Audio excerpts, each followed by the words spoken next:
Another thing that shocked me is that this bitch rated PG. What? The movie's rated PG.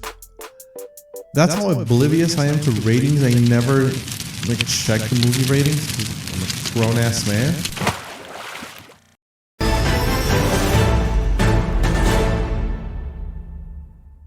And welcome to another episode of The List. This is the show where we pluck out a name out of the famous Geeks, and Joysticks must-watch movies. Watch it and review it for your viewing pleasure. I'm your host, Enterprise. With me is sometimes mi compia Felix.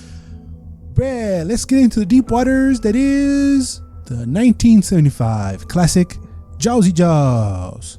Boy, is it deep. Jesus Christ. When a killer shark unleashes chaos on a beach community off Cape Cod, it's up to a local sheriff, a marine biologist, and an old seafarer to hunt the beast down. I had not actually sat down and watched the whole thing ever in my life. Wow. It is wild one, huh? Yes, it is very strange to hear some. Well, I saw the bits and pieces of We Need a Bigger Boat and all that other stuff, but I've never sat down and consumed it the whole thing. So much so that while watching it, I just realized that the J in Jaws is a hook. I've never realized that. Oh, word? Word. I'm not the only pendejo. Yeah. It's a You've fucking hook. You've dog. Me. Yeah, it's a hook. Shit. Bro. It's a hook. I did not know that. Another thing that shocked me is that this bitch rated PG. What? The movie's rated PG. That's how oblivious I am to ratings. I never check the movie ratings because I'm a grown ass man. It's not that I checked it. Is that while pressing the buttons on the Netflix where I watched it, it said PG because I looked at how long it is, and next to it is the rating, and I'm like, PG. Yeah. Wait, what? What? So I thought it was like a 18 plus movie. No, it's not a rated R either. So rated R, yeah. How is it rated PG with so much gore and mild nudity? Is because in the 70s there wasn't a PG-13 rating yet. Oh, so this was like Mortal Kombat in a way. Toasty! So after that, they tried to implement a PG-13 rating. No shit, this was a pioneer? In a way, because there's a lot of movies that toed the line between PG and R, and for money reasons, they would label them PG because R excludes the teen demographic, which is why the movie traumatized millions of people being afraid of the water because you were too young to watch this in the first place. Of course. It's probably top 5 most iconic scores of all time. Oh, that is by far one of the most real and true things I've ever heard in my life. With only 2 notes, you know what the fuck is going on. Like, to say that it's only 2 notes is wild. Spielberg thought that it was a joke the first time he heard it. Yeah. He was like, okay, show me the real one. I was like, no, that's it. Da-da. He's like, what? For reals? Yeah, that's it. And when the movie came out, it just clicks. It clicks. Now in hindsight, it's like, well, yeah. It makes sense. It's just the way that the Dana builds tension, and that coupled with the cinematography is crazy. And the way only 2 sounds convey like the deadly a fear. Yeah, the deadly fear for something you can't see for most of the movie. Yeah. It's not until most than halfway through the movie where you actually see the first sightings of what they ended up calling Bruce. The mechanical. Oh my God. It was either Bruce or what was the other one? It was like the water turd or something because they all didn't work. I like Bruce better because Bruce doesn't sound like a menacing name, and you put it to a giant white shark. That almost literally killed a lot of people because of it not working. Well, that's why Eric Bana's character in Nemo is named Bruce. It's a callback to this Bruce. And that was really funny because that was like a pacifist shark. Yeah, that's a whole thing. Fish are friends, not food. Fish are friends, not food. I thought that they spend most of the movie on the boat, and now rewatching it's like, no, it's just a little part of it. Yeah, maybe end of the second arc, beginning of the third. They're in the movie in the boat. Yeah. Because before that, they're talking, just talking. People are dying. So the reason why we don't see the shark until more than halfway through the movie is because how terrible the mechanical shark that they had was. They had 3 of them. One of them sank to the bottom of the ocean, and they had to get divers to go down and get them. Shit, but that was a heavy motherfucker. With. Yeah, it was. I think it was. They said it was 3 tons. Holy shit!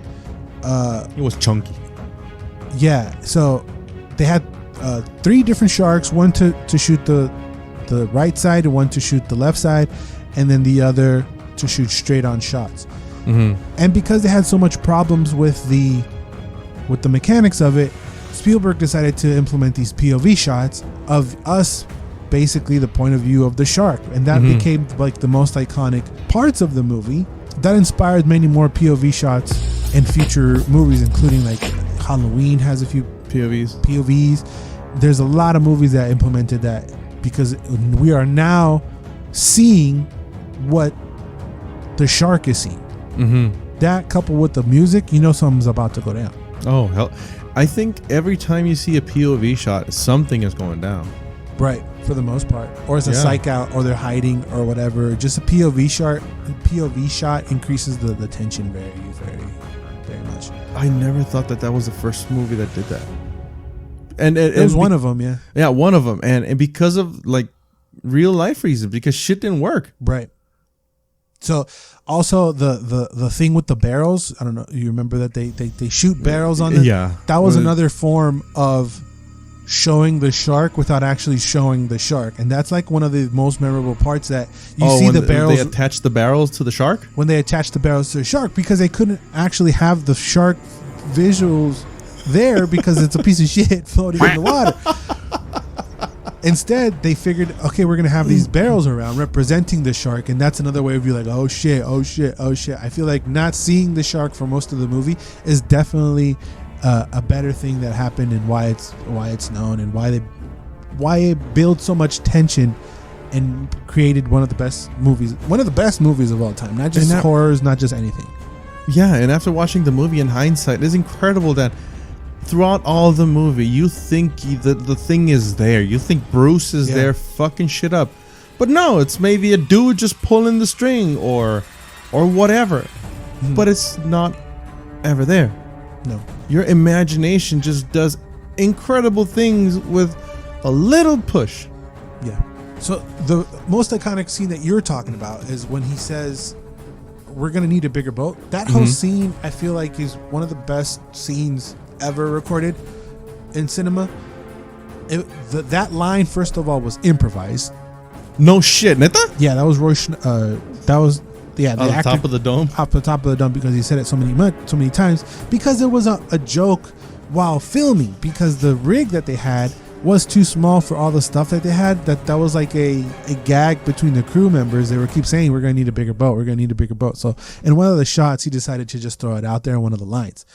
But everything about that scene is fantastic. The reveal of Jaws, Brody doesn't see him at first, so that pop up, you're like, holy shit, move, get out of the way. The way that is great. Even the way the actor has the cigarette in his mouth is very iconic. The timing and his reaction is perfect. It's so fast. It's not like, wait. It's like he stands up and he's like in shock and disbelief. He takes him a second. The way he stands up is great. The music. So that was like a true reaction. Well, it's not. It's acting, but it's just a different reaction. Just the way that he stands up and he's in shock, and the way the music kicks in right after that, and it's like shit's about to go down. Everything about that whole scene is perfection. I love it when he just like when he's taking a minute to take it in. Yeah, he stands up and he's like, "Oh shit!" and then he slowly backs into the cabin. He's like, "We're gonna need a bigger boat." Like that whole thing.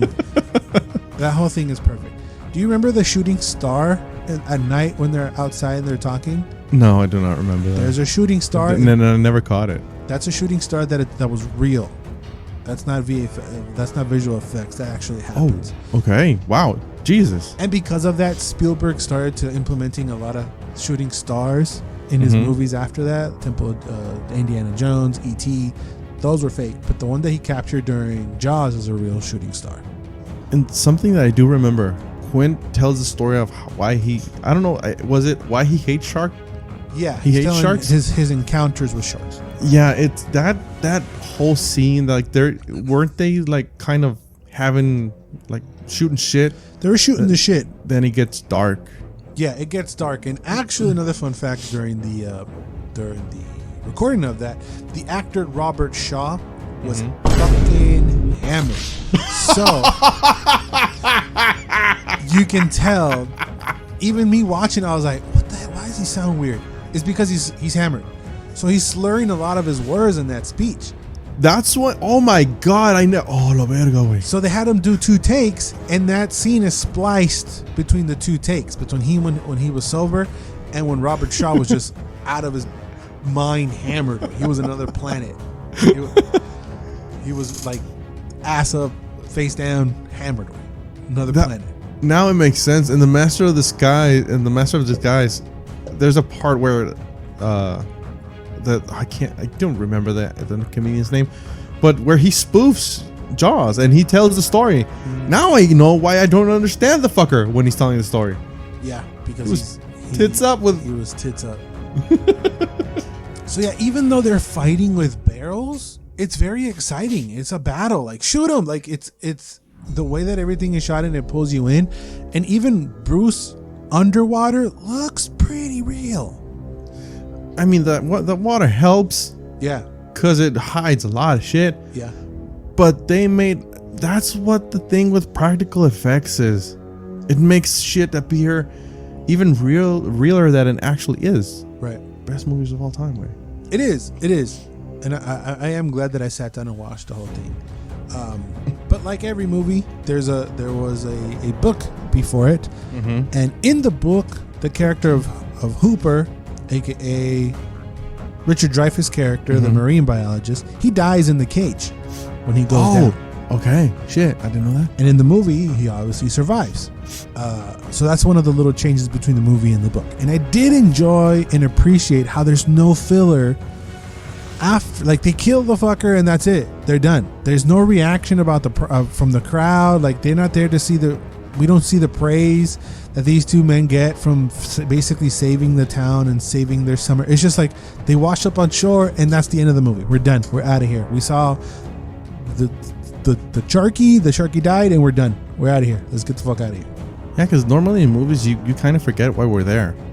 Yeah, like because you get another outro of them giving them medals and hooray, we did it. Yeah, and like them coming back and catching their breath and all that shit. And no, this is like one and done. Yeah. A la verga. We did it. It's done. It's over. And it took a fucking toll away. Yeah, it's a journey. It takes a second to get going, a little bit. Then once it does, it grabs you. It's great. I'm talking about one of the greatest movies of all time. I think it holds up visually.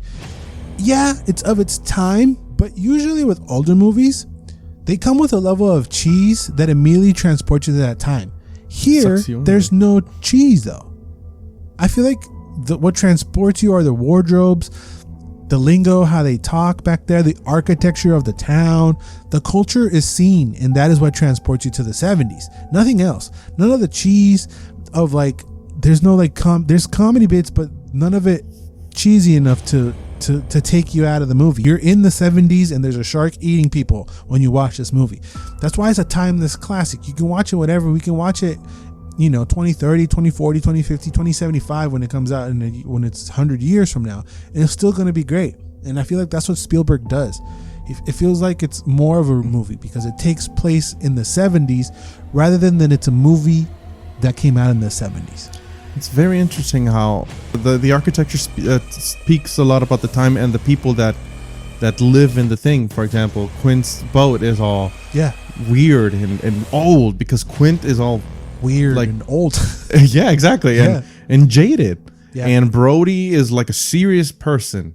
And his office is serious. The whole sheriff's station is like a very serious thing. Yeah. But yeah, there's only one Jaws movie. There may be a bunch of Sharknadoes, but they're not the same. Oh, see, man. But those were our thoughts on the movie that took place and came out in the 70s. But if you want to see our thoughts on the movie that was shot in the 90s but taking place in the 40s, here's a video of the Rocketeer for you guys. Thanks for watching. Forever, always and forever, you do. Bye-bye.